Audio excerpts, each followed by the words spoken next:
என்னைக்காவது ஒரு இடத்துக்கு லேட்டாக போயிட்டு, ஐம் ஸோ சாரி நான் வர்றதுக்கு லேட் ஆகிடுச்சு, வெளில டிராஃபிக் ரொம்ப மோசம். ஆனால் அவ்வளோ மோசம் கிடையாது, நான் ஸ்லோவாக வந்து ரீச் ஆகிற அளவுக்கு மோசம். நான் சத்தியமாக சொல்கிறேன், நான் டைமுக்கு கிளம்புனேன், என்னை நம்பு. இதுக்கு பேர் தான் ஓவர் எக்ஸ்ப்ளனேஷன்.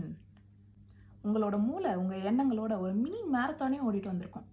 ஆனால் விஷயம் என்ன அப்படின்னா, உங்கள் சாய்ஸஸ், உங்கள் பவுண்ட்ரிஸ், இல்லை உங்கள் எக்ஸிஸ்டன்ஸ் ஆஸ் அ ஹோல், நீங்கள் மூச்சு விடுறது, இது எல்லாத்துக்கும் நீங்கள் வந்து இன்னொருத்தருக்கு ஜஸ்டிஃபை பண்ணணும் அப்படின்னு அவசியம் கிடையாது. அடுத்த தடவை உங்களை நீங்களே ஓவர் எக்ஸ்பிளைன் பண்ணும்போது நோட்டீஸ் பண்ணிங்கன்னா, பாஸ் பண்ணுங்கள், take a deep breadth, say less, கம்மியாக சொல்லுங்கள், ஒரு வார்த்தை இல்லை ஒரு சென்டென்ஸில் சொல்லுங்கள். இன்கேஸ் அவங்க தெரிஞ்சுக்கணும்னு நினைக்கிறாங்கன்னா அவங்களே கேட்பாங்க, அப்போ நீங்கள் அவங்களுக்கு எக்ஸ்பிளைன் பண்ணலாம். இந்த இடத்துல ஆக்சுவல் குவெஸ்டன் என்ன அப்படின்னா, நீங்கள் எதுக்காக இந்த ஓவர் எக்ஸ்ப்ளனேஷன் பண்ணுறீங்க, என்ன நடக்கக்கூடாது அப்படின்னு சொல்லிட்டு ப்ரொடெக்ட் பண்ண ட்ரை பண்ணுறீங்க. யோசிச்சு பாருங்கள்.